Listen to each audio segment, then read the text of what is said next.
Selamat pagi semuanya, apa kabar untuk hari ini? Semoga selalu dalam lindungan Tuhan Yang Maha Esa. Gimana nih kira-kira puasanya teman-teman?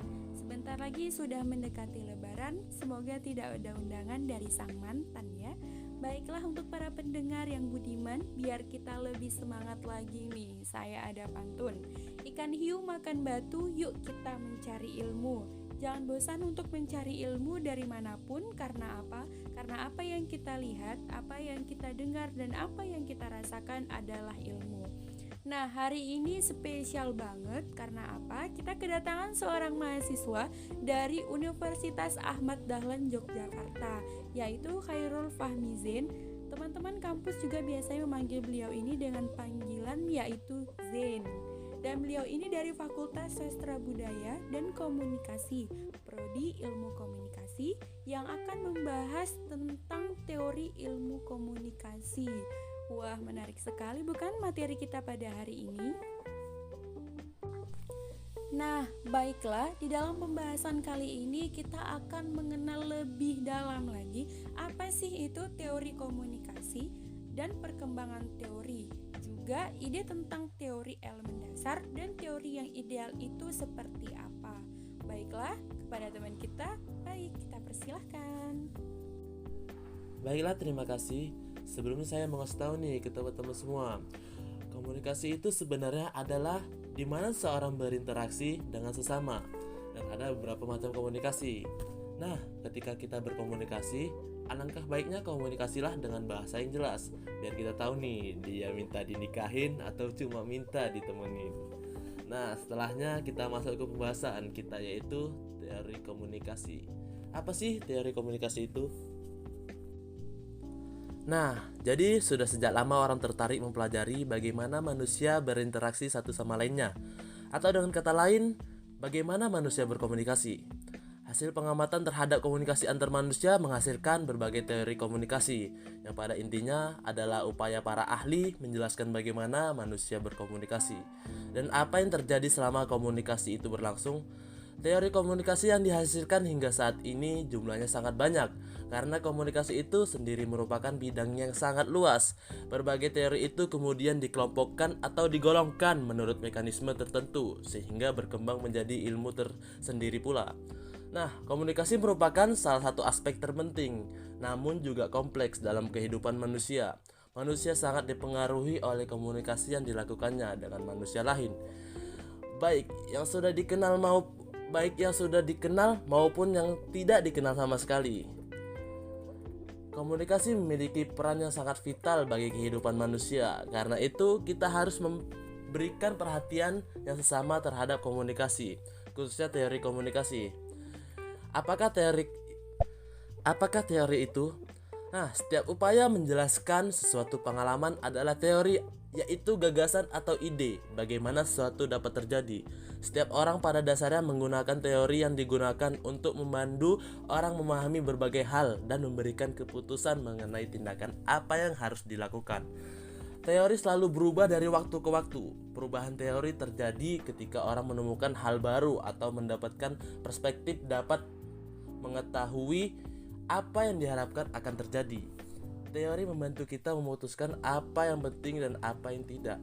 Teori juga dapat membantu kita untuk memperkirakan apa yang akan terjadi selanjutnya.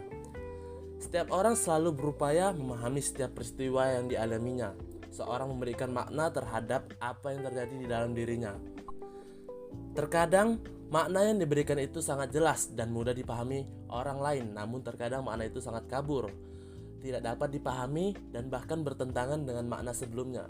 Dengan memahami teori komunikasi, maka orang dapat menafsirkan peristiwa secara lebih fleksibel dan bermanfaat. Jika Anda ditanya, apakah komunikasi? Nah, jadi apa yang terjadi jika sejumlah orang bertemu dan berinteraksi? Ketika Anda mencoba menjawab kedua pertanyaan itu, maka sebenarnya Anda tengah menyusun suatu teori komunikasi. Kedua pertanyaan itu tampaknya mudah, bahkan orang awam yang bukan ahli pun dapat memberikan jawaban menurut sudut pandangnya. Namun demikian, setiap orang akan menjawab kedua pertanyaan itu secara berbeda-beda. Orang akan memberikan penjelasan yang bermacam-macam, tidak ada jawaban yang sama. Setiap orang akan melihat hal yang berbeda pada saat orang berkomunikasi. Inilah sebabnya mengapa terdapat begitu banyak teori dalam ilmu komunikasi saat ini, khususnya yang dikemukakan oleh para sarjana barat. Pada dasarnya, siapapun dapat menyusun teori komunikasi. Lantas, apa yang membedakan antara teori komunikasi yang disusun oleh orang awam dengan teori komunikasi yang dihasilkan para ahli komunikasi? Jadi, orang awam akan menyusun teorinya berdasarkan perkiraan atas hasil pengamatannya dalam kehidupan yang dialaminya sehari-hari. Para ahli komunikasi akan menyusun teorinya secara ilmiah berdasarkan pengamatan atau observasi yang disusun secara sistematis. Membangun teori bukanlah pekerjaan mudah karena membutuhkan upaya yang serius, mulai dari observasi yang terfokus, menyusun hipotesis yang bahkan kemudian melakukan revisi terhadap teori yang sudah disusun. Istilah teori komunikasi dapat mengacu kepada suatu teori tunggal, namun juga dapat mengacu kepada sejumlah ide atau gagasan yang terkait dengan proses komunikasi. Itu semua bagaimana cara kita memahami dan mengenal apa itu teori komunikasi. Nah, pembahasan selanjutnya kita akan membahas perkembangan teori komunikasi. Menarik bahwa dalam berbagai agama, generasi, atau proses penciptaan awal manusia kerap dijelaskan dengan perspektif antropologi komunikasi yang kental. Ada mufasir, ahli tafsir Al-Quran yang melihat bahwa sebenarnya yang menentukan Adam sebagai manusia pertama adalah kemampuannya untuk melakukan komunikasi. Ini bisa dilihat dalam Al-Quran surah Al-Baqarah ayat 30-33 bahwa ketika diciptakan, Tuhan mengajarkan kepada Adam nama-nama benda-benda seluruhnya. Nah, nama-nama merupakan terjemahan dari kata asma, bentuk plural dari ism, yang dalam bahasa Inggris adalah sing atau simbol. Dari sini kemudian diartikan bahwa Adamlah yang pada mulanya memiliki kemampuan untuk memproduksi sistem tanda. Dengan sistem penanda yang dibuatnya itu dimungkinkan bagi spesies Adam ini untuk berkomunikasi, mengembangkan pengetahuan, mengkonversi pengalaman untuk dikonfirmasikan kepada individu atau komunitas lain, baik kepada yang memiliki dimensi waktu yang sama. Atas dasar itulah maka secara antropologi linguistik Adam menjadi manusia pertama dalam pengertian manusia sempurna atau Homo sapiens pertama karena kemampuannya menggunakan sistem tanda itu. Di tahun 90-an ada Baran dan Davis. Mereka merupakan seorang ilmuwan komunikasi. Nah, mereka menyebut sebagai era informasi, the information age. Meski Toffler menyebut era informasi ini sudah mulai berkembang sejak tahun 1960-an. Era ini ditandai oleh besarnya peran yang dimainkan oleh teknologi komunikasi dan informasi dalam masyarakat.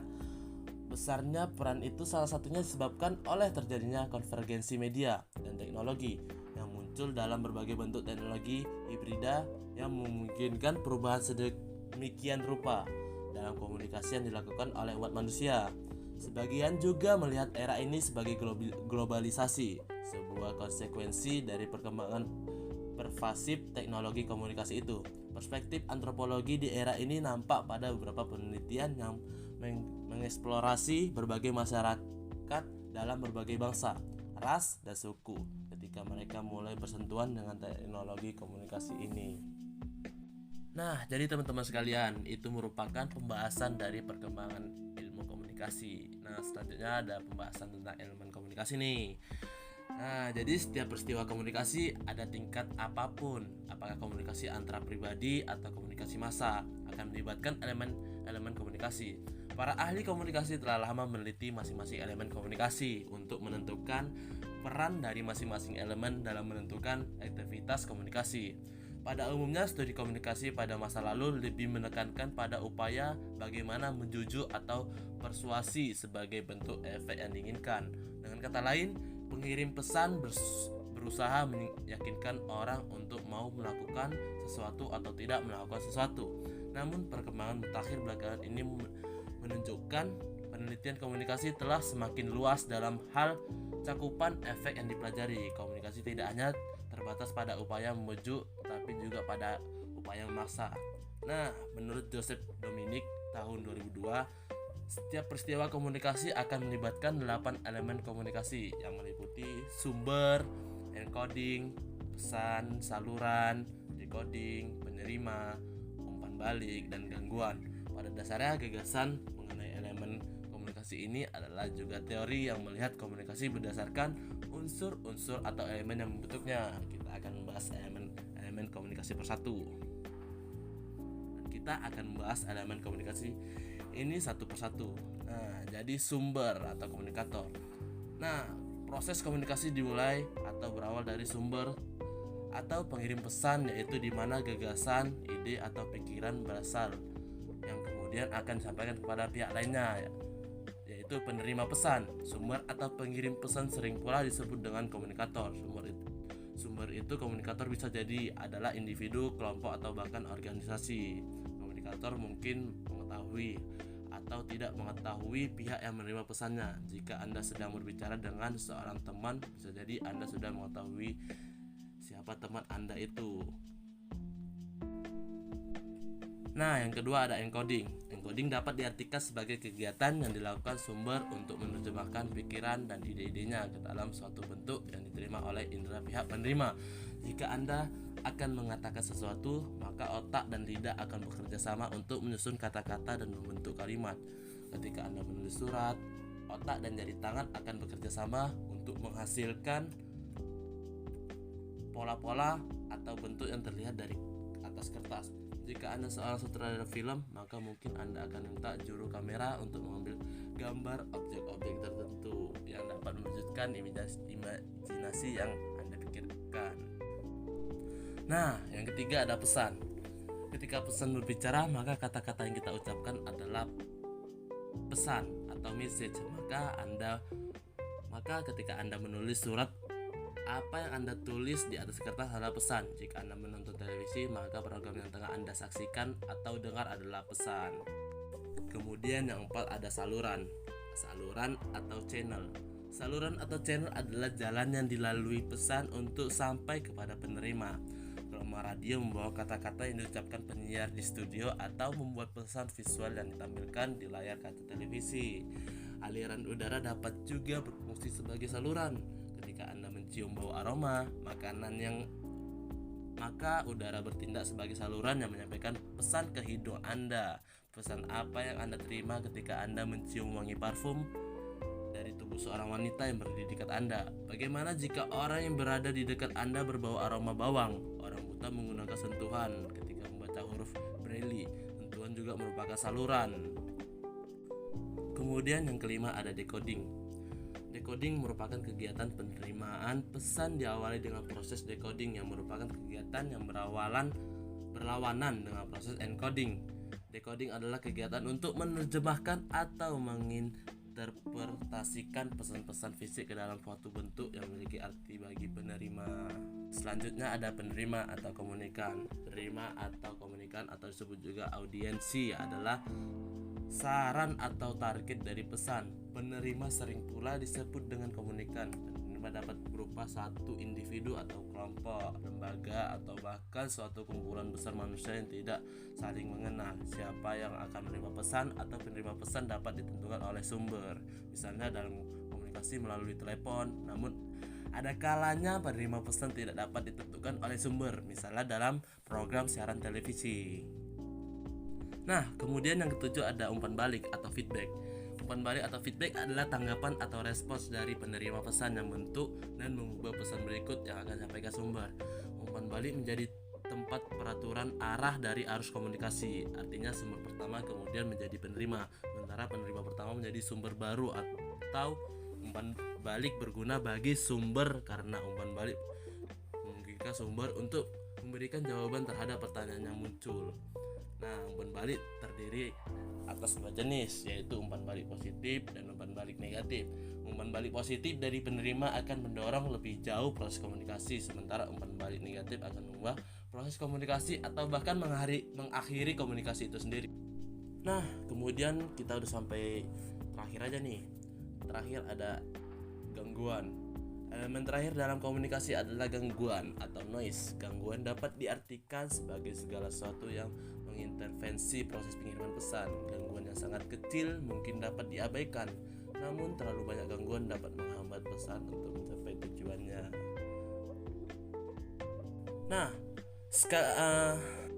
Nah, demikian pembahasan dari saya nih.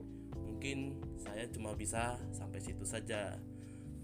Selanjutnya saya akan memberi kembali kepada moderator saya nih. Terima kasih. Oke, baiklah, Masya Allah. Semoga apa yang disampaikan oleh teman kita ini menjadi suatu pengetahuan baru buat kita yang mendengar dan pastinya bermanfaat ya. Selalu berdoa dan bersyukur untuk hari ini. Tetap semangat puasanya. Jangan lupa berbukalah dengan yang halal karena yang manis belum tentu halal. Happy nice day and see you next time. Thank you.